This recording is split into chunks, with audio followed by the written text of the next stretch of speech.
You buy books, stack them on your nightstand and tell yourself you'll start tonight. But by the time you collapse into bed, Netflix or Instagram has already won. Weeks later, the books are still there, staring at you, reminding of your promises you don't keep. If that sounds familiar, give me just 9 minutes and I'll show you how to finally build a consistent reading habit so you not only finish more books but also feel more connected, less stressed and way more inspired. And I'll share one thing that helped me and many others stick with reading when nothing else worked.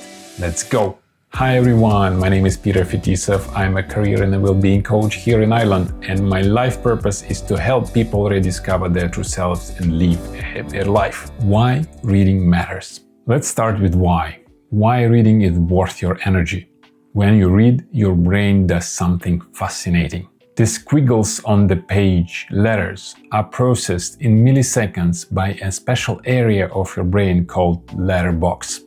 From there, meaning and pronunciation are decoded and suddenly words come alive. Studies show that even reading 20 pages before bed increases activity in the left temporal lobe, the part of the brain linked with memory. So reading regularly leads to better emotion regulation, reduced stress and anxiety, and even sharper verbal recall, meaning you find the right words faster in conversations. In other words, reading makes you smarter, but more importantly, it makes life feel easier and calmer. And the catch, you need to make it a habit, not a once-in-a-while thing. So here are my 8 tips to read more books in your life. Let's start with tip number 1. What if I don't have time and I can't stay consistent? It's easy. We all feel too busy. Work, family, exercise, friends, etc. Where do books fit in? Ever binge 50 pages one weekend, then not touch the book again for 3 weeks? That's not a consistency, that's enthusiasm burning out. And the fix? Systems beat willpower. The secret is micro habits. Even 5 minutes in the morning with your coffee, or literally just 10 minutes before bed, trains your brain to expect reading as a part of your routine. Think of it like brushing your teeth, small, daily, automatic. And here is the trick. Don't do it alone. Accountability works wonders. For example, consider joining a book club, online or even offline. That will give you a natural deadline. You want to show up having read the book. That external structure keeps you going long after initial motivation fades. Tip number 2. What if I feel guilty not finishing books? Many of us keep half-finished books lying around, and every time we see them, we feel like we failed. Here is the refrain. Finishing isn't the only measure of success. Even one chapter can shift your perspective. What matters is the spark of insight you carry into life, not whether you read the last sentence of the book. And when you discuss your takeaways in a small group of other people you trust, you realize others found value in different parts. That variety is just gold. Tip number 3. What if I don't remember what I read? Have you ever closed a book and realized you already forgot most of it? You are not alone. Retention skyrockets when you highlight key lines like short notes, or, my favorite, discuss it with others. In my own book club, we actually focus less on summarizing the content and more on how the book made us feel. That way, the lessons aren't just stored in memory, they become lived experiences that stay with you forever. Tip number 4. What if reading feels lonely? Reading alone can feel isolating. You finish a brilliant chapter and think like, whoa, I wish someone else could feel this too. Again, that's exactly where book clubs shine. Suddenly, a solidarity activity becomes a bridge. You are sharing insights, laughing at the same stories, and discovering perspective you would never find alone. I've seen complete strangers become friends simply by meeting just once online around the book. Tip number 5. What if Netflix always wins? After a long day, your brain craves easy dopamine. Scrolling feels effortless, while reading feels like work. And the solution? Anchor reading to a relaxing ritual. As I said at the beginning, reading naturally helps your brain to calm down and reduce stress in your body. Keep a book on your nightstand or open your Kindle app instead of Instagram. And don't set the bar too high.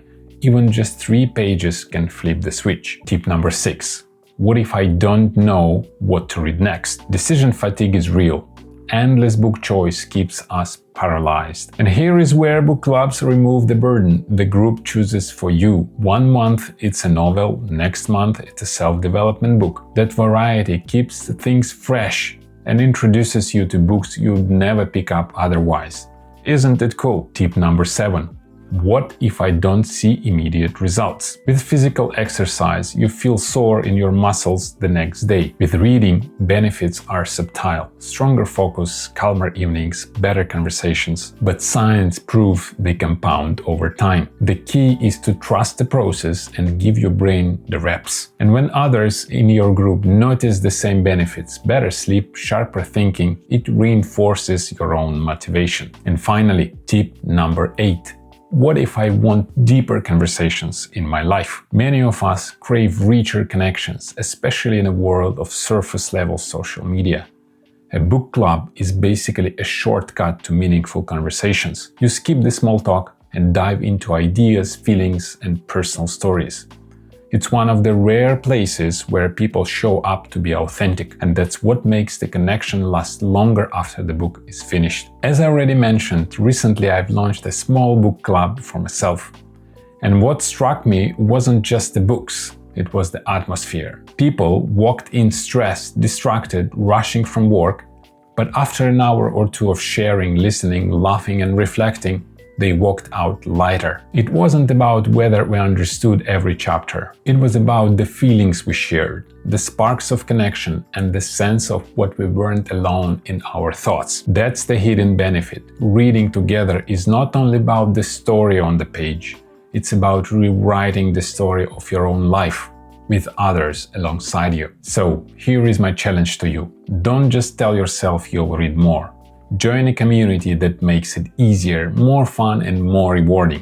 Whether it's a local book club, or a workplace reading circle, or even starting your own group with a couple of friends, that accountability and connection might be the missing piece you need. And if you can't find one, join my book club, or maybe it's time for you to start your own one. Trust me, it can change not only the way you read, but the way you live your life. I deeply believe that reading is one of the few habits that sharpens your mind, calms your heart, and strengthens your relationships, all at the same time. And you don't need more motivation, just the right system and the right people around you. So, what book will you start with?